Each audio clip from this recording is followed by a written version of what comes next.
Alhamdulillahi wa kafa, wassalatu wassalamu ala sayyidina Muhammadin Mustafa wa ala alihi wa ashabihi alladhina ahli tuqa wa naqa wa najamabat. Sahabat-sahabat pejuang, teman-teman pejuang, sebelum kita lanjutkan kajian, ada anugerah yang luar biasa dari Allah, yaitu tersampaikannya hidayah kepada hati salah satu muslimah, calon muslimah yang sekarang hadir. Sebelum kita ngaji, kita prosesi syahadat dulu, mu'alaf dulu. Semoga yang hadir di sini mendapatkan keberkahannya semua.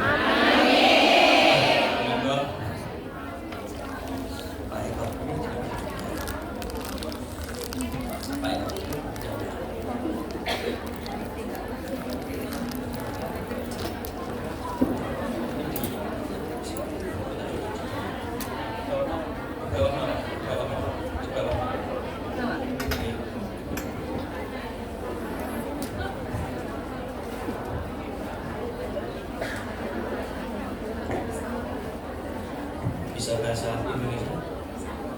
Bisa. Atas nama siapa? Alfian. Bismillahirrahmanirrahim. Alfian. Anda ingin bersyahadat atas nama pilihan pribadi tanpa paksaan? Pribadi tanpa paksaan? Bismillahirrahmanirrahim. Ditirukan saya.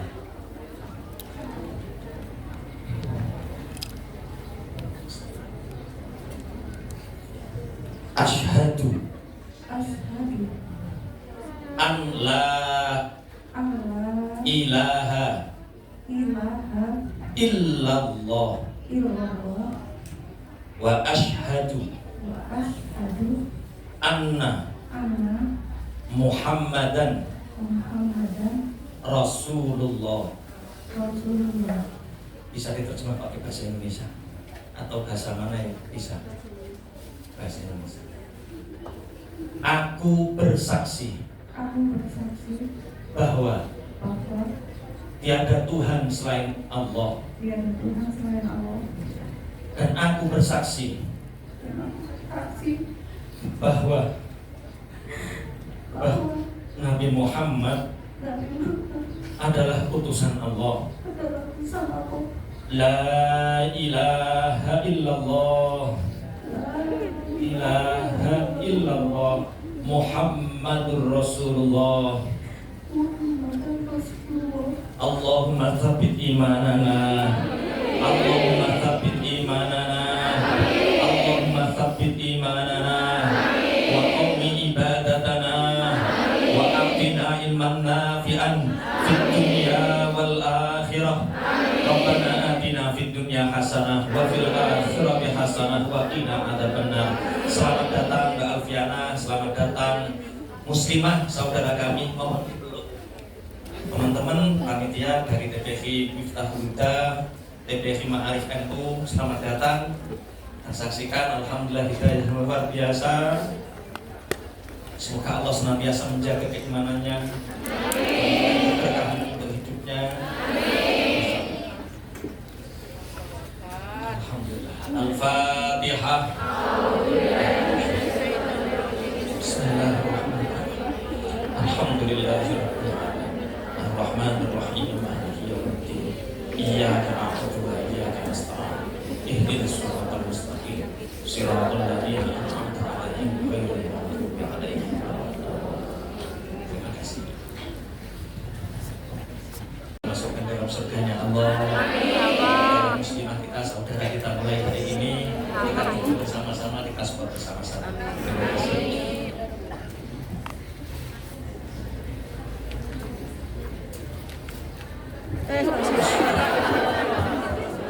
Mbak panitia tolong dibantu. Ya.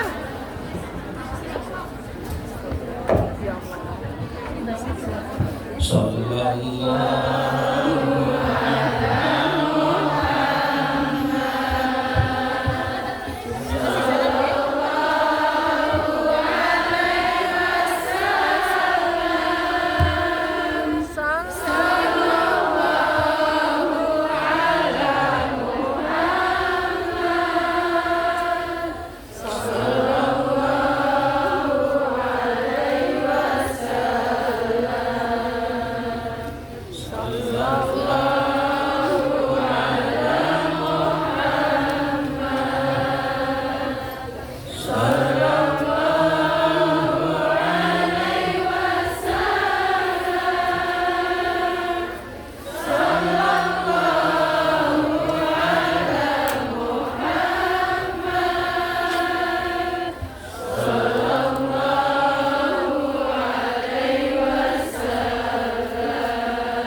Islam.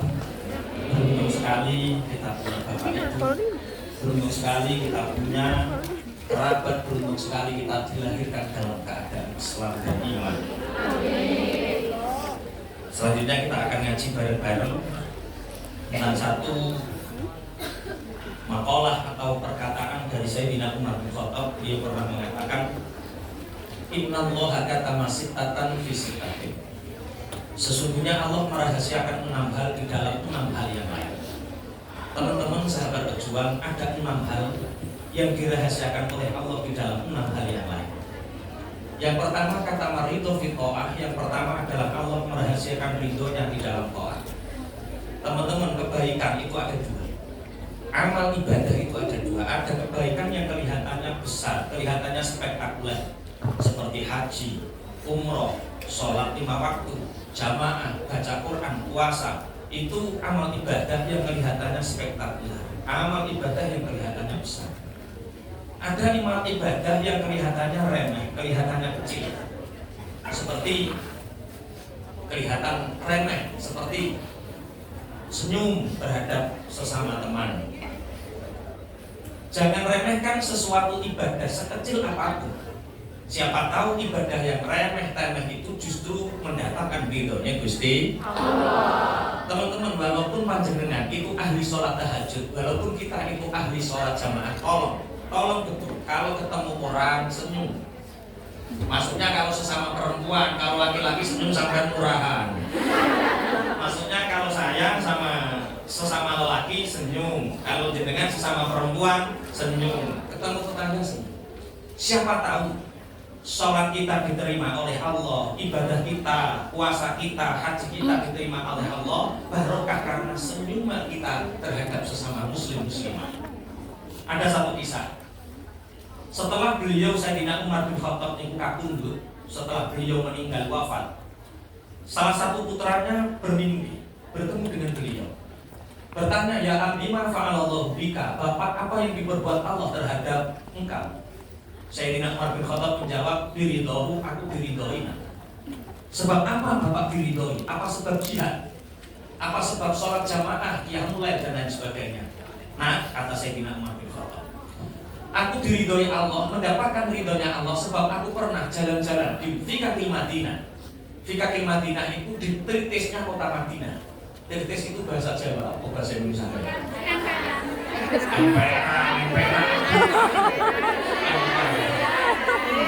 Teras. Tritis itu jalan sempit antar rumah itu namanya.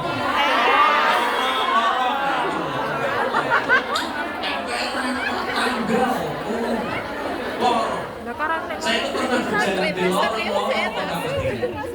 Ternyata di lorong kota Madinah itu bertemu dengan anak kecil yang saat itu membawa burung kecil namanya usfur. Usfur itu kalau bahasa Bojonegoro namanya manuk emprit. Manuk emprit. Entah kalau bahasa Indonesia burung pipit ya, burung pipit.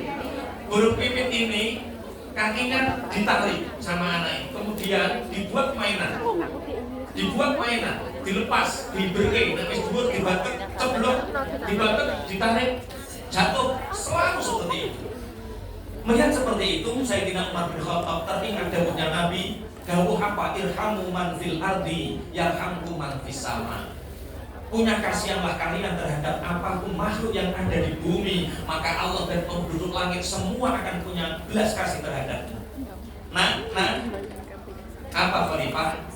Burung pipitmu tak beli nih. Berapa khalifah? 1 danik, cara kene 10.000. Enggak khalifah, saya sudah terlanjur senang. 2 danik nak 20.000, enggak khalifah, saya sudah terlanjur senang.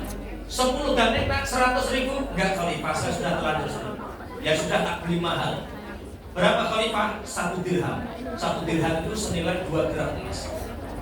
Berarti kalau 1 gram 2 juta, berarti 2 gram 4 juta. Ini tak beli 1 dirham. Ngerti duit nggak bisa nahan ini sudah. 1 dirham khalifah, ya tak beli 1 dirham. dirham, monggo khalifah, 1 dirham diberikan anak kecil ini, burung pipit ini dipegang, talinya dilepas, terus burungnya ini dilepas, ini berhenti. Gara-gara melepas burung ini Tuhan, semua amal ibadahku diterima, sholatku diterima, jihadku diterima, semua diterima. Gara-gara barokah yang ngeculke manuk emprit. Ojo remeh eka api anajan cilik. Jangan remehkan kebaikan walaupun kelihatannya kecil. Siapa tahu kebaikan itu justru mendapat ridhone Gusti Allah. Coba nanti kalau pulang praktek. Kalau ada orang jualan burung langsung beli. Makanya burung pipit itu burung pipit. Langsung beli 2 juta terus dilepas. 1. Wa katamal ghadaba fil ma'asi.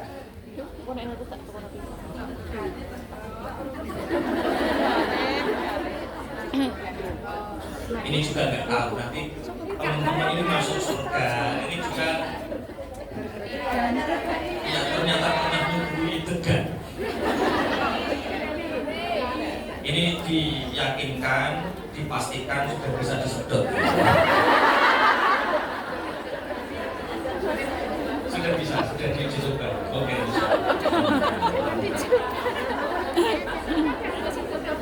Siji ojo remeh ke api anak cilik, jangan remehkan kebaikan walaupun kelihatannya kecil. Siapa tahu kebaikan yang kelihatannya kecil itu justru menyebabkan ridhonya Gusti Allah. Yang kedua, wa katamal ghadaba fil ma'asi, dan Allah merahasiakan murkanya di dalam maksiat. Teman-teman sahabat pejuang, sama seperti pahala, dosa itu juga ada 2. Ada dosa besar, ada dosa kecil. Dosa besar contohnya seperti mencuri. Dosa besar contohnya seperti membunuh, seperti apa lagi? Zina, seperti apa lagi?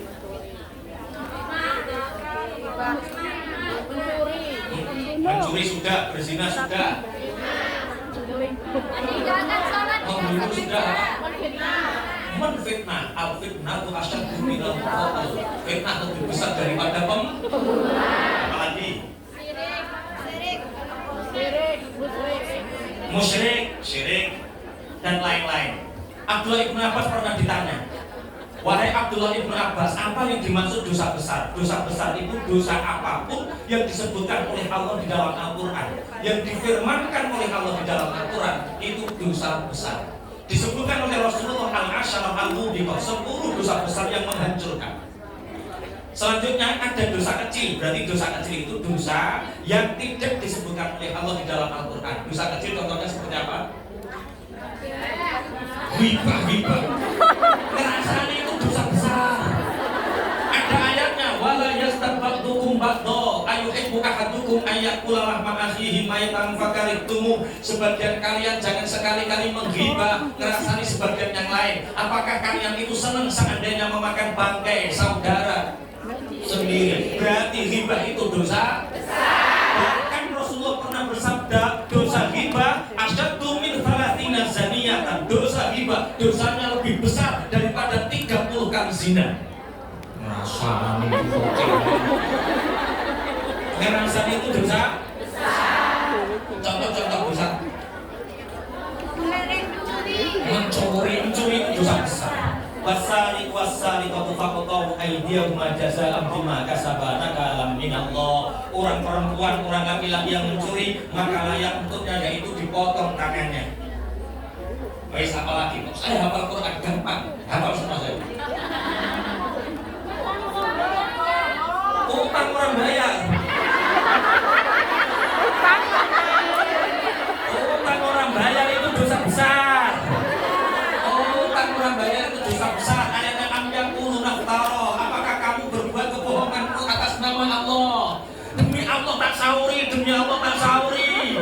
Jebret-jebret. Wajah utang diri saya ini wayai bayar hawa-dawa lali. Saya tak contohnya.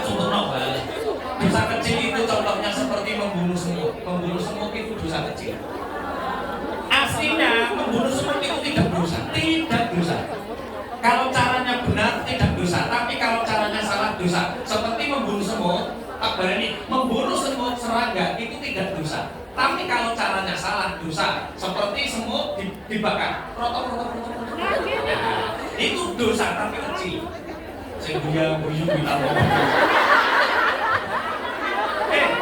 Walaupun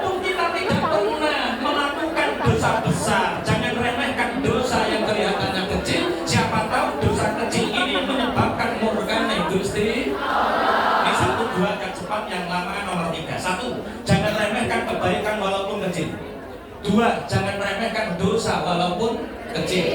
Yang ketiga, wa katama awliya'ahu bainal ibad. Yang ketiga, Allah merahasiakan wali-walinya di antara hamba. Bapak Ibu, wali itu siapa? Wali itu kekasih Allah. Setiap desa ada walinya, setiap kota ada walinya, setiap negara ada walinya. Setiap majelis taklim seperti ini ada walinya. Di sini ada walinya, ada siapa? Yang pegang nih belum. Ini jangan-jangan walinya yang ada di pojok sana. Kelihatannya, tapi padahal ngantuk. Nah, itu walinya juga nggak tahu. Kenapa wali itu dirahasiakan oleh Allah? Agar kita tidak meremehkan siapapun di antara kita. Siapa tahu orang yang kita remehkan adalah walinya Allah. Rasulullah pernah ditanya oleh para sahabat, ya Rasulullah, man awliya Allah? Ya Rasulullah, siapakah wali-walinya Allah? Rasulullah menjawab, alladzina idza dzukirallah. Walinya Allah itu adalah orang-orang yang ketika dilihat, ketika dipandang mengingatkan Allah, itu walinya Allah.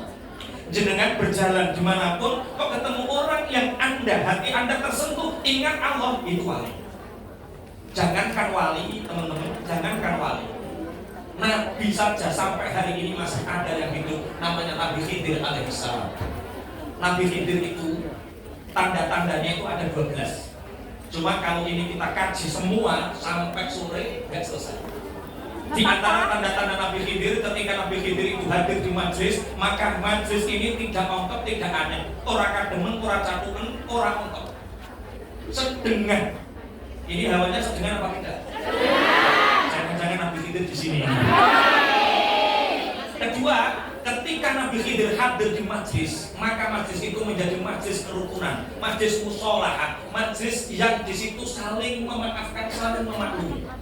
Dan satu bukti keberkahan majlis ini yaitu tiba-tiba ada orang yang mendapatkan hidayah, bersyahadat atas nama Allah, panjenengan saksi semua. Allahumma amin. Kalau ini mengkorok, jenengan pasti juga mengkorok. Akan menjadi hujah kita nanti ketika menghadap Allah. Saya menyaksikan bahwa hidayah panjenengan adalah yang paling utama. Nabi Khidir itu biasanya, teman-teman, kalau Nabi Khidir itu hari Sabtu. Hari Sabtu biasanya kalau nggak di sungai, ya di laut. Di pinggir sungai, ya di pinggir laut. Itu Nabi Khidir. Makanya kalau panjenengan pulang, kalau hari Sabtu sama suami hati-hati. Kalau ada orang yang tidak kenal dan pas hari Sabtu di situ, hati-hati. Suaminya suruh minta salam. Jangan-jangan itu Nabi Khidir minta lalu. Dan Nabi Khidir itu jempol tangan tenene, jempol tangan kanannya ini tidak ada tulangnya, lunak, lembut. Jadi kalau suami ini panjenengan ingin salaman sama orang yang tidak dikenal, pas hari Sabtu di pinggir kali, sungai atau laut, maka kalau dipitet, agak dipitet. Kalau dipitet letak, oh duduk. Ini bukan apa? Oh saya mencari yang tidak bunyi kotak. Saya pernah tahun 92, ini kisah nyata. Tahun 92 itu saya pernah dipesani sama Mbak. Hatuha dari Mbak. So, nek sampai wis gede, ketika kamu nanti sudah besar, nak, jangan sekali-kali meremehkan siapapun orangnya. Karena biasanya Allah itu biasanya menguji hambanya yang di dalam hatinya ada rasa sombong lewat kekasihnya yang bernama Nabi Khidir alaihissalam. Ada cerita santri itu bertanya, apakah Nabi Khidir masih hidup? Ada. Bahkan di dalam kitab yang dikarang oleh Mbah Yai Ihsan Jampes itu khusus menerangkan tentang Nabi Khidir alaihissalam. Kabarnya tahun 92-93 itu Nabi Khidir sering sowan sama salah satu kiai di Pasuruan. Sering sowan sama salah satu kiai di Pasuruan. Ada santri itu sowan Mbah Yai, napa leres Nabi Khidir sering niki? Apakah benar Nabi Khidir sering sowan ke sini? Mbah Yai menjawab, insya Allah Nabi Khidir sering sowan ke sini. Mbah Yai, betul, kami sangat berharap pulau ngeten iki saya seperti ini bertemu dengan Nabi Khidir dan mendapatkan berkah doanya Nabi Khidir. Kata Mbah Yai, enggak apa-apa nak, kalau ingin ketemu Nabi Khidir besok Jumat ke sini. Jadilah penerima tamu di rumahku mulai subuh sampai maghrib. Setiap tamu yang kamu aturi pinara, yang kamu persilahkan untuk pinara masuk, nanti pas itu Nabi Khidir sama tak kasih tahu, tak kasih kode, inilah Nabi Khidir, mintalah doa. Santri ini batin, ini kok ciri angel, ciri sopo. Cukup jadi penerima tamu, ketemu Nabi Khidir. Jadi terima tamu teman-teman, mulai subuh jadi penerima tamu. Ada orang hidungnya mancung, brengose dikering, jenggotnya dawa dicucuk. Kalau itu Nabi Khidir. Ada orang yang bajunya putih, baunya harum, dicucuk. Nabi Khidir. Ada orang yang kendaraannya bagus, dicucuk. Sampai jam 11:30 ada orang ngemis pakai capil itu, capil itu. Capil ini, capil itu yang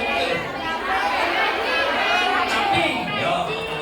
Itu pakai caping, bukan topi begini. Topinya sebelahnya ini rada beruang gitu ya.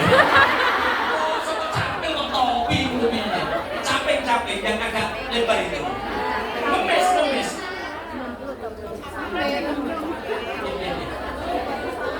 Oh iya. Nah, minta seikhlasnya nak dikasih. Bayai wonten dalem nak, apakah bayai ada di dalam rumah nak? Kami ingin sowan. Pak, panjenengan lihat sekarang jam berapa? Ini jam 11:30, sebentar lagi bayai ini khutbah menjadi imam sholat Jumat. Ketika ingin sowan panjenengan nih nanti mawon bakdo sholat Jumat. Aku kalau habis sholat Jumat nggak bisa. Sekarang nak, yo tak sowan. Mangke mawon toh Pak, nanti saja habis sholat Jumat. Ya sudah nak, kalau sekarang nggak bisa saya tak teruskan saja. Monggo jenengan terus yo sampean kandhane rada angel monggo. Sampai maghrib teman-teman, sampai maghrib santri ini nggak dipanggil sama Mbah Yai. Beliau sowan Mbah Yai, apakah Nabi Khidir sudah kesini? Sudah nak. Lah saya kok nggak dikasih tahu? Bagaimana mungkin aku memberitahumu nak? Nabi Khidir kau usir. Nabi Khidir kamu usir. Nabi Khidir itu yang ngemis tadi nak. Nabi Khidir itu yang ngemis tadi. Teman-teman hati-hati sampai. Kalau ada orang ngemis sampai harus tanya sama Nabi Khidir. Dengan orang yang kita remehkan itu justru orang yang dicintai oleh Allah. Sedih santri ini sedih. Nah, dalam Yai, kamu nggak usah sedih. Dan pripun Mbah Yai mboten saged panggil Nabi Khidir. Jumat depan kesini lagi. Tapi hatimu dijaga, pikiranmu dijaga. Kamu jangan sekali-kali meremehkan siapapun orang yang ada di depanmu. Jangan sekali-kali meremehkan. Yai mantuk sembah dulu. Jumat berikutnya jadi penerima tamu lagi. Mulai habis subuh jadi penerima tamu. Ada orang yang kendaraannya bagus dicucuk, ada orang yang hidungnya mancung dicucuk, ada orang yang pakaiannya bagus dicucuk. Jam 10 pagi, entah karena kelelahan atau apa, santri ini tertidur di depan rumahnya Kiai. Bangun itu jam 11:30 siang, kaget karena ada orang naik ke terasnya Mbah Kiai bawa anjing 2, iler itu apa? Air liurnya itu kotos itu apa? Jajar air. Kalau netes itu sedikit, kalau kotos itu netes itu paham ya? Air liurnya itu kotos. Santri ini kaget. Pak, iya nak. Apakah panjenengan nggak pernah ngaji TPQ Madrasah Diniyah Pak? Lah kenapa nak? Anjing ini air liurnya najis Pak. Ini kalau kena air liurnya najisnya anjing, ini najis mughalathah. Ini kalau disucikan harus dibasuh dengan 7 kali basuhan air yang 1 kali pakai debu. Pangapunten Mas, saya mau sowan Mbah Yai, boleh nak saya masuk? Anjingnya dibawa masuk Pak. Iya nak, saya nggak bisa pisah dari anjing ini Pak. Anjing itu air liurnya najis, keringat basah najis, bulunya yang basah najis. Tipek itu apa? Bekas anjingnya itu yang basah ini najis. Jejak. Kalau jejak itu tipenya sike. Ini ya tipenya ya bekas jejak. Nah, nanti semua ini najis, pangapunten Pak. Nggak boleh nak pangapunten estu. Ya sudah kalau nggak boleh aku tak melanjutkan perjalanan. Teman-teman, sampai maghrib santri ini nggak dipanggil sama Mbah Yai. Beliau sowan Mbah Yai, apakah Nabi Khidir sudah datang ke sini? Sudah nak. Lah kula kok mboten dibejani, nggak dikasih tahu, bagaimana mungkin aku memberitahu sedangkan Nabi Khidir engkau usir. Nabi Khidir yang mana Mbah Yai? Nabi Khidir itu yang bawa anjing tadi nak, Santri ini bingung. Mbah Yai, bolehkah saya bertanya? Monggo nak, tanglet nopo. Bagaimana mungkin Nabi Khidir itu mengemis? Bagaimana mungkin Nabi Khidir membawa najis, apalagi najisnya anjing, Mbak Kiai? Saya juga banyak belajar tentang riwayat-riwayat, tentang beberapa pemahaman ilmu kitab. Di situ diterangkan bahwa untuk menjadi wali, untuk menjadi kekasihnya Allah, itu harus mulazamah al-tohara, harus selalu dalam keadaan suci. Batal wudhu saja tidak boleh, apalagi bawa najisnya anjing. Teman-teman, saat ditanya seperti itu, Mbak Yai langsung matanya merah, pipinya merah, nahan amarah. Beliau sabar, nak, tak kandani sampai anak. Saya kasih tahu, gitu ya.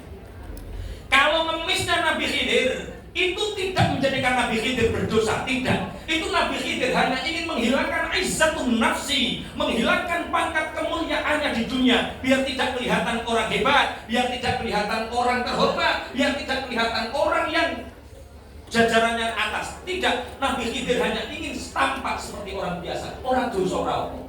Kalau najisnya anjing, air liurnya anjing, bekasnya anjing bisa disucikan dengan debu, dengan 7 basuhan air. Tapi najisnya hatimu dari sifat sombong, najisnya hatimu dari sifat merasa lebih baik dari yang lain, itu tidak bisa disucikan. Walaupun kamu mandi air selautan, tidak bisa suci dari najisnya sombongnya hatimu. Bahasa seperti ini bisa dipahami? Maksudnya Mbak Yai tak ditanya sama santri ini loh. Saya cerita Kiai sama santri loh. Itu Mbak Yai tangannya sama santri ini bisa dipahami. Ya Mbak Yai saya paham, saya paham. Dan saya itu kan cerita Kiai sama santri. Ya Kiai menjelaskan terus Kiai tanya paham apa tidak? Ya Mbak Yai saya paham.